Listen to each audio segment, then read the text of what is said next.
बिस्मिल्लाहिर्रहमानिर्रहीम। अस्सलामुअलैकुम students, I hope you will be fine.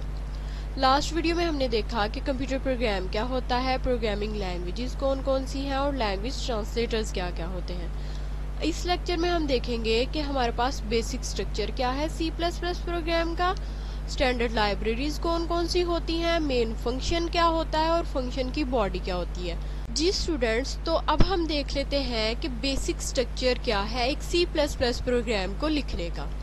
इसमें सबसे पहले हमारे पास आ जाती है स्टैंडर्ड लाइब्रेरीज, उसके बाद हमारे पास आता है मेन फंक्शन और उसके बाद आ जाती है हमारी फंक्शन की बॉडी। अब हम देख लेते हैं कि स्टैंडर्ड लाइब्रेरीज कौन कौन सी होती है, मतलब स्टैंडर्ड लाइब्रेरीज हम कौन कौन सी इंक्लूड करते हैं।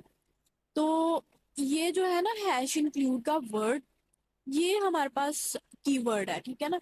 ये आपने मस्ट लिखना है जब भी आप कोई भी लाइब्रेरी फाइल इंक्लूड करने लगेंगे। और उसके बाद ये आईओ स्ट्रीम जो है ये हमारे पास लाइब्रेरी मतलब लाइब्रेरी फाइल है।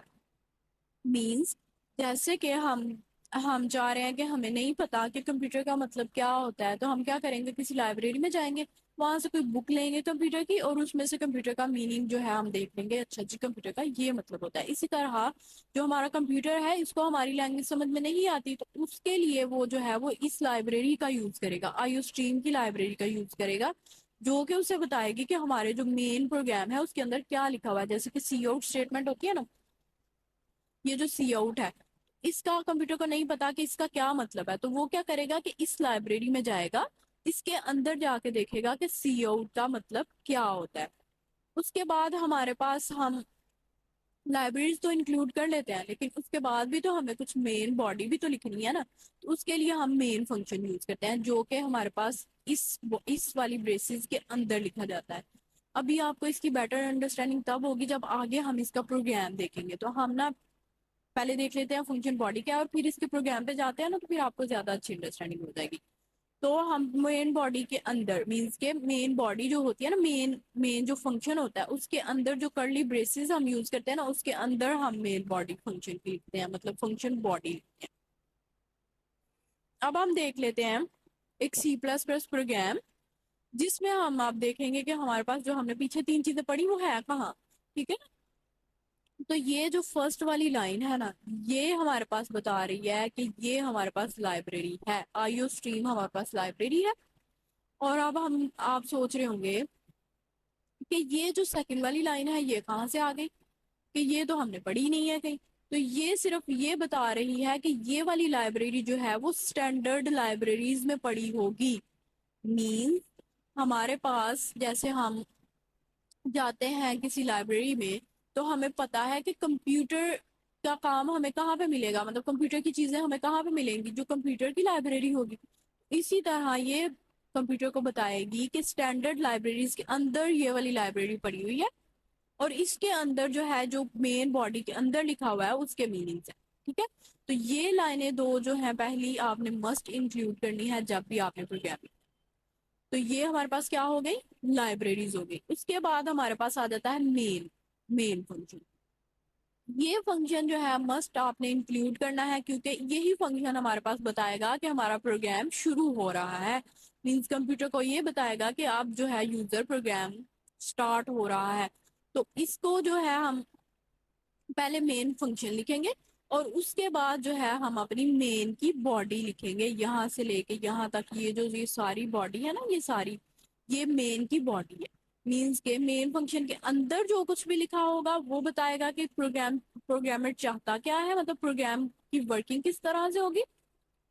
अच्छा स्टूडेंट्स, अब मैंने जो है वो डेव कंपाइलर ओपन कर लिया और यहाँ पे मैंने अपना सारा का सारा प्रोग्राम जो है ना वो लिख लिया जो कि हमने पीछे देखा। तो ये देखें अब ये जो है हमारे पास ये वाली क्या है, हमारे पास लाइब्रेरीज, ये हमारे पास है मेन फंक्शन और ये हमारे पास मेन बॉडी, ठीक है। तो अब हम इसको रन करते हैं। यहाँ पे ये जो कंपाइल एंड रन का आ रहा है, यहाँ से आप इस पे क्लिक करेंगे तो ये देखें ये पहले कह रहा है हमारे पास कि इसको सेव करें, तो हम जो है वो डेस्कटॉप के ऊपर अपना जो है वो प्रोग्राम उसको सेव कर लेते हैं। तो मैंने इसका नाम रख दिया GPF फर्स्ट, ठीक है।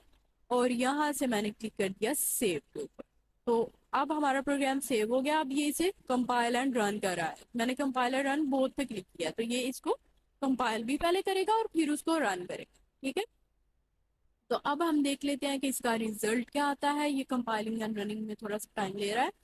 तो ये देखें, ये देखें हमारे पास अब रिजल्ट आ गया कि हमारे पास वेलकम टू अरेबिकर्स। ठीक है, ये हमारे पास डिस्प्ले स्क्रीन है और यहाँ पे हमारे पास हमारा रिजल्ट आ चुका है। इसका मतलब है हमारा प्रोग्राम सक्सेसफुली रन हो गया। अगर आप यहाँ पे सेमीकोलन लगाना भूल जाएं तो फिर भी आपका ये जो छोटे छोटे एरर्स है ना, मैं आपको बता देती हूँ कि आप यूजुअली स्टूडेंट्स क्या मिस्टेक करते हैं कि वो जो है वो या तो लाइब्रेरी फाइल इंक्लूड करना भूल जाएंगे, या फिर जो है वो मेन फंक्शन की ये ब्रेसेस जो है ना, मेन फंक्शन की ब्रेसेस इनको लगाना भूल जाते हैं। मतलब स्टार्ट कर दिया लेकिन एंड नहीं किया। और कभी कभी सेमीकोलन लगाना भी भूल जाते हैं, तो आपने सेमीकोलन मस्ट लगाना है, अपनी ब्रेसेस को ध्यान से लिखना है। और ऊपर वाला ये वाला जो पोर्शन है ये आपने हर प्रोग्राम में, जब भी आप कोई प्रोग्राम लिखने लगेंगे तो ये आपने मस्ट इंक्लूड कर। ठीक है, अब आप सोच रहे होंगे अच्छा ये इसने फर्स्ट लाइन में क्या लिखा हुआ है, कि ये इस लाइन का मतलब क्या है। तो इस लाइन का मतलब है सी आउट का मतलब होता है कि आपने कंसोल पे आउटपुट करवानी है। मींस आउट का मतलब क्या हो गया, आउटपुट। तो ये हमारे पास बताता है आईओ स्ट्रीम की लाइब्रेरी, इसलिए हमने इंक्लूड की है कि जो इनपुट आउटपुट स्ट्रीम है। तो ये जो सी आउट की लफज है ना, सी आउट का लफज ये बताएगा कंप्यूटर को कि तुमने कुछ डिस्प्ले करवाना है। तो सी आउट का हमने लिखना होता है, कोई भी चीज हमने जब भी डिस्प्ले करवानी है डिस्प्ले स्क्रीन पे तो हम लिखेंगे सी आउट, आगे ये वाली दो ब्रेसेस लिखेंगे। ठीक है, ये दो ब्रेसेस आपने लिखनी है और उसके बाद सेमी कॉलन के अंदर जो भी स्टेटमेंट हमने इंक्लूड करनी है, जो भी हम डिस्प्ले करवाना चाह रहे हैं वो हम सेमी कॉलन के अंदर लिखेंगे। लेट्स सपोज हम यहाँ पे ना एक लिखते हैं स्टेटमेंट, हम लिखते हैं सी आउट, उसके बाद हम लिखते हैं डबल ब्रेसेस, उसके बाद हम सेमी कॉलन लिखेंगे। ठीक है, उसके बाद ये देखिए सेमीकोलन लिखेंगे और उसके अंदर हम लिख देते हैं हेलो। तो ये क्या करेगा, आगे सेमीकोलन मस्ट इंक्लूड करना है। तो इसको जो है अब जब हम इसको रन करेंगे, यहाँ से कंपाइल एंड रन करेंगे, तो ये देखें ये इसने क्या कर दिया, डिस्प्ले करवा दिया। तो आपने जब भी कोई स्क्रीन पे कोई भी चीज डिस्प्ले करवानी है तो आपने जो है वो सी आउट लिखना है, साथ में ये वाली डबल ब्रेसेस जो ये एंगल ब्रेसेस इनको बोलते हैं, तो ये आपने एंगल ब्रेसेस इंक्लूड करनी है और उसके बाद डबल कोटेशन के अंदर जो भी आप डिस्प्ले करवाना चाह रहे हैं वो आप डिस्प्ले कर। ठीक है, तो ये हमारे पास मस्ट पोर्शन है, आपने इंक्लूड करना है, आपने ब्रेसेस का ध्यान रखना है और आपने सेमीकोलन का ध्यान रखना है। और फिर जब भी आपने कोई चीज डिस्प्ले करवाने लगनी है तो आपने सी आउट लिखना है, angle braces double angle braces लिखनी है और फिर जो है आपने डबल कोटेशंस के अंदर जो भी डिस्प्ले करवाना है वो आप लिख दें। तो यहाँ पे हमारा प्रोग्राम जो है वो एंड होता है।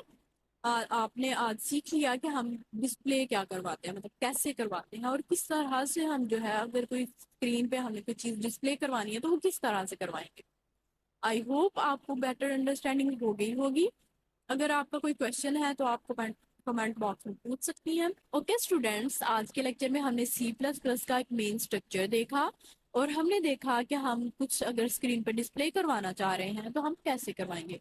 अगर किसी का कोई क्वेश्चन है तो आप कमेंट बॉक्स में भी पूछ सकते हैं और आप हमें मेल भी कर सकते हैं। तो don't forget to like share and subscribe our channel. अल्लाह हाफिज।